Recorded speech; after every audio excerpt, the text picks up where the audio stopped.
The 2025 Transpac is underway. Yesterday, 16 boats got started with the race from California's Point Fermin. They had gorgeous California conditions. They had 10 to 12 knots of breeze, gusts of 15, and that's perfect for a fleet like this.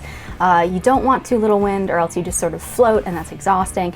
But you also don't want too much breeze because you can face boat breaking conditions right at the offset. And actually, during a race this long, keeping the boat healthy is one of the most important jobs that sailors have out there. So really, really gorgeous start for those 16 boats. The next fleet of boats will leave on Thursday, and then the final fleet on Saturday. And those will be those big racing sleds. They're really, really fast Grand Prix boats. So a lot of exciting racing to come, but let's take a quick look at the tracker and see how the boats that are already out on the course are faring so far.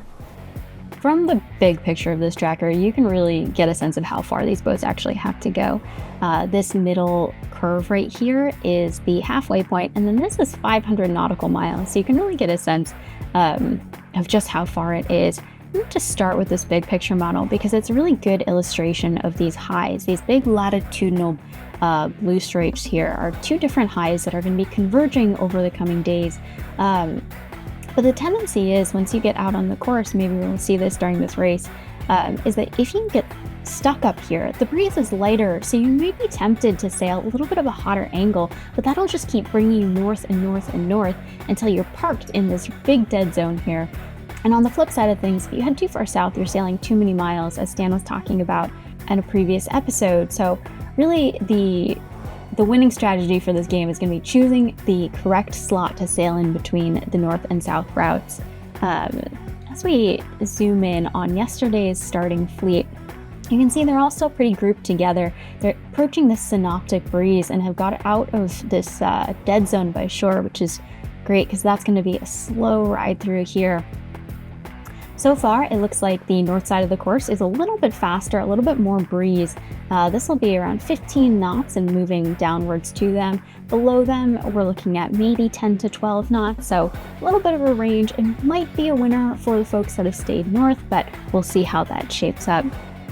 And you can see in here, really, really quiet. And we'll actually switch over the prediction for Thursday. Thursday, you can see this Catalina eddy that we were talking about before. The breeze comes down here and it sort of spins off and creates this swirl that comes around the islands. And that's really, really difficult to contend with because not only is this breeze light, it's also shifty because as you move through it, the angle changes. So you have to be constantly adjusting your sails in order to stay in the proper trim for the breeze as this light and shifty breeze moves and you move through it. It does look like there's some movement at least, though. We move over to Saturday's forecast for that final start. There's even less breeze, but the zone is a little bit smaller, so hopefully they'll still move through it okay and get out of it, but looks like it's going to be maybe a tough first couple hours of the race for those second two starting fleets before they get out to the breeze, but these are gorgeous conditions once they're out there, so it'll all be worth it once they make it through. Now, the reason these three fleets are spread out so much is because the Transpac has what's called a pursuit start, which means that the slowest boats start first, the fastest boats start last, and somewhere in the middle of the course, they cross each other. Amongst that first fleet is a Cal 40 called Restless, which is actually one of our correspondent boats for this series. Skipper Alli Bell was kind enough to sit down with us ahead of her start, a very busy time, to walk us through what kind of prep goes into a race like this.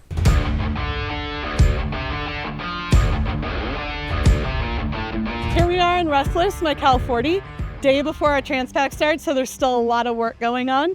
Over the last year or so, we have done a lot of upgrades and work. I'm most excited in particular about our new sails, which are going to stay hidden until tomorrow.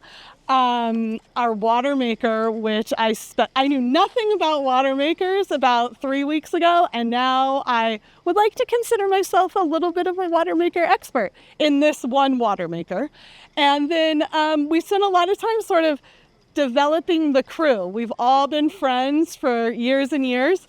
I'd like to introduce you to one in particular. This is my friend Greg Reynolds, who I've known since I was 5 years old, and now we're going to go sailing together.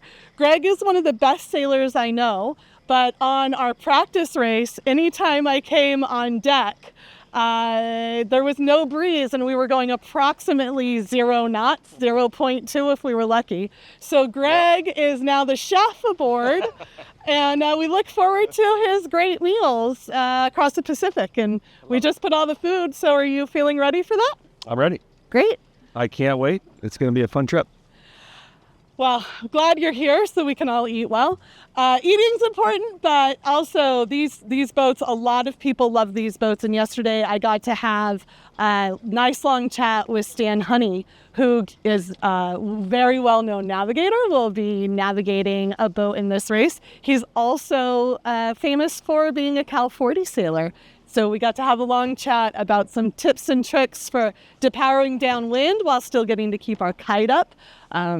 What kind of boat speed we should be looking for, regardless of what our polars say, and how we should sort of be driving and thinking about the race. So I'm really excited to talk to my crew about those this evening at our crew dinner and put those into practice tomorrow. Here we are down below in the Cal 40. We're doing some final prep up forward. We've got our bunks still needing some clean out, but otherwise T-minus 20 hours and off we go. We'll see you next from the race course. I just love her energy. You can tell how excited people are to be a part of this race. We'll hear more from Alli and her crew on Restless in future episodes, as well as meet the third and final correspondent crew aboard Convexity Squared. In the meantime, we've got more starts on Thursday, more starts on Saturday, and then 2,000 miles of open ocean ahead of us. So stay tuned for more Transpac.